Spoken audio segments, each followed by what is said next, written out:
Hello, boys and girls. Hi. This is Ride with Ted, and I'm Ted. Hi, how's it going, kids? Ordinarily, I would wave to this camera, but you know what?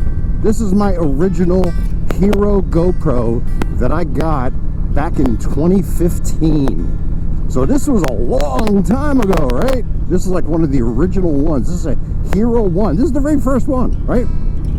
I think it's dead. I mean, actually dead, because I charged it last night and it won't turn on. I think it's dead. That's sad. I've had that thing forever. That's a bummer. But I got the 360 people going up here. Hello, 360 people. Oh my God, out on the Sportster today. Just off for a little jaunt. I felt the need to get out. You know, it's a gorgeous day again. Just a beautiful day. I think the temperature right now is only like 68 degrees. It's gorgeous out. Absolutely gorgeous. So I felt the need to get out. We got to stop and get gas. Otherwise, I'm going to be pushing this thing. That's how low it is. But yeah, man. Oh gosh, it's been good to get out on the Sporty. Let me just make sure this is good. Adjusting things. Now I hope the sound is okay, because this is a different microphone I'm using, and I don't know what the quality is going to be. So this is all a game right now.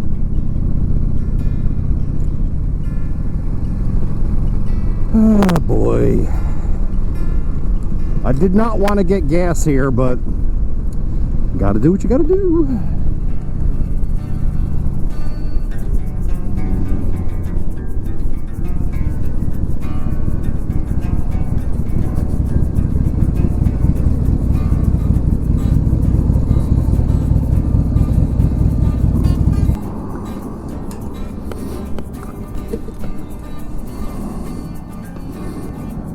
Let's see much. I think it's going to take like 2.8 gallons of fuel. This is a 3.2 gallon tank. Let's see what happens. Full. Really? 1.9? Really? I could have swore it would have taken more than that.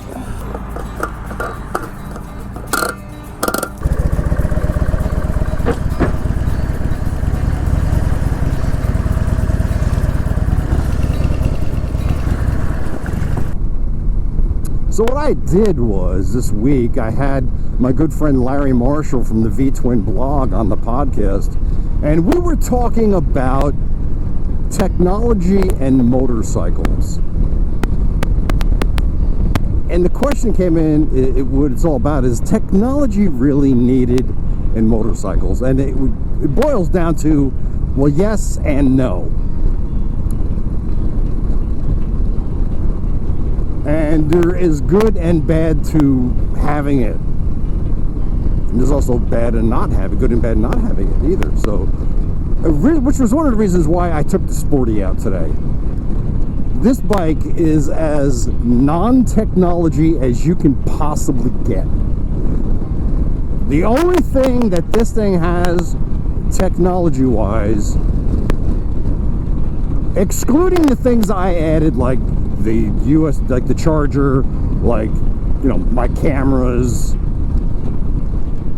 that's it. That's all I've added technology wise. But excluding that, the only thing that this bike has that you could consider digital, brand new technology, is the digital odometer. That's the only thing this bike has. Everything else about this motorcycle is analog as you can get. It's carbureted. It's a 5-speed manual transmission, of course. And it's as rudimentary and basic as you could possibly get. Right? Yeah, okay, I got a windshield. I'm talking about technology. It's basic. And it functions just fine. I have no need for technology on this motorcycle. Built-in motorcycle technology. Would I like electronic fuel ignition? Yeah, sure. That would make things a little bit easier for sure, but I don't need it. Do I need a digital display to tell me what's going on the bike? No, I don't. I absolutely don't need it. Do I need cruise control on this bike? No. There are so many things on this bike that I don't need. Well, I shouldn't say that. There are so many things that this bike could have, but I know I don't need. The same thing with the Heritage. With the Heritage, the only thing that bike has is electronic fuel ignition and a digital odometer. That's it. It doesn't have anything else. Anything else that's considered modern technology or digital technology, I have added myself. And all I have added to that bike is LED lights, and if you want to call that technology, I added LED lights and a phone charger. That's pretty much it. And of course, I got my Techmount for my phone and a mount for my GoPro. But that's it. I didn't add anything else to it. And they don't give me any trouble either. I'm able to start the bike, go for a ride, get home, ride safely, and get everything done I need to get done on my bike. I can travel, go everywhere, and that's it. I don't need the technology. With modern bikes, you have all that technology. You have the LCD displays, you know, the big LED screens across the front to tell you everything. And there's no analog gauges at all. Well, what happens if something goes wrong in the system? Now you have nothing. In fact, I know with Harley Davidson's new display, there has been an issue where if something goes wrong, if something's wrong or whatever, you can't start the bike. And I know that was a problem, I believe, with the Pan America. So this is where technology is like too much. Cruise control, I like the cruise control feature, but on a bike like this, it's really not necessary. I really don't need cruise control on this, but maybe on my Heritage I would like cruise control. That's great. Do I need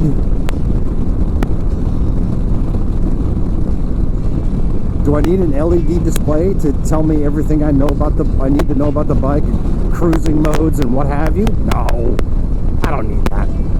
Maybe you might want that, but is it necessary? No. And like my friend Larry had said, if it's going to improve the comfort and quality of the ride, then yes, probably it's a good thing. But outside of that, no. I just find that sometimes things are made complicated for no other reason than to say the other guy is doing it, so we should probably do it too. It's really not necessary. So I got the highway pegs on the Sportster, and it's kind of weird. I don't know if I need them. Anyway, but yeah, I think technology sometimes can get in the way of the real reason we ride motorcycles, and that's because we just want to ride, and we don't need all that stuff to stay connected and all that crap like that.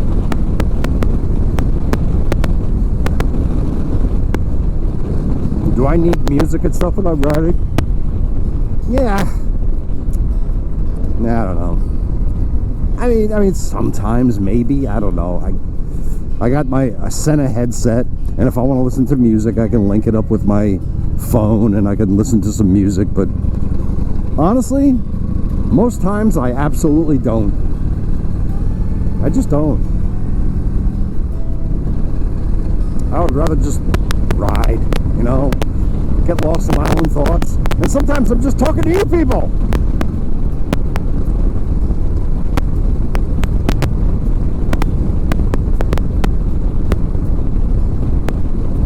So whatever bike you got, or if you're thinking about getting a bike, or if you want to get a second bike, try getting another bike that's totally, completely lacking in technology.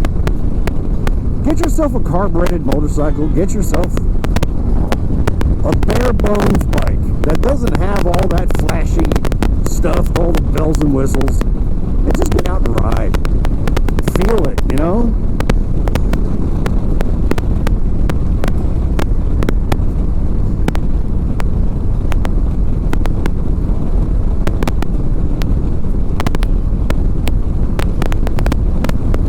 Like I took the live wire I had the live wire for 2 days.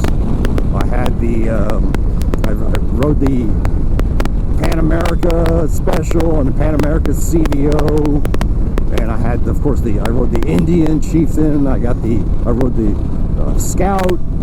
I had the Sportster S and the Nightster, and they all had these really beautiful displays. Like I said, I was very impressed with the display on the Scout and on the Sportster S and the Nightster. Very impressed with that little 4-inch digital screen that gave you all kinds of freaking information. Very impressed with it. I was like worried, this is like too much here to look at.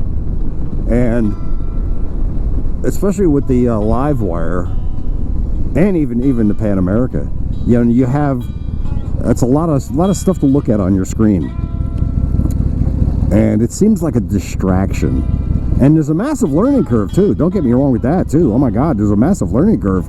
You got to spend some time with your bike and the display and figure out how to use all that crap. But I mean, just say for example, you're cruising along on your Scout, your brand new Scout, or on your brand new Nightster, and you get off the bike to do something, whatever, and the kickstand's not settled, and she falls over on you, smacking the ground, and maybe through some freak accident, the display, you know, your gauge, smacks the curb, or something hits it, or something like that. You know absolutely nothing anymore. You have no speedometer, you got no tach. Analog is just king. And analog will always be king. Because when the big EMP goes off in the sky and kills all your electronics, we can start up our analog motorcycles and go for a ride. Oh boy. Well, boys and girls, that's all I got for now. I hope you enjoyed this video. If you did, get that thumbs up going, right? Thumbs up. And don't forget to subscribe down below if you're not subscribed. So do that, subscribe. And then comment down below. You know, I always respond to your comments, man. I always like to hear from you. Tell me, are you in favor of analog or are you digital? Which way do you go? Or do you prefer a mixture of both? All right? What'd you have for dinner tonight? Yeah. All right, kids. You know what I want to say now? Bye, 360 people.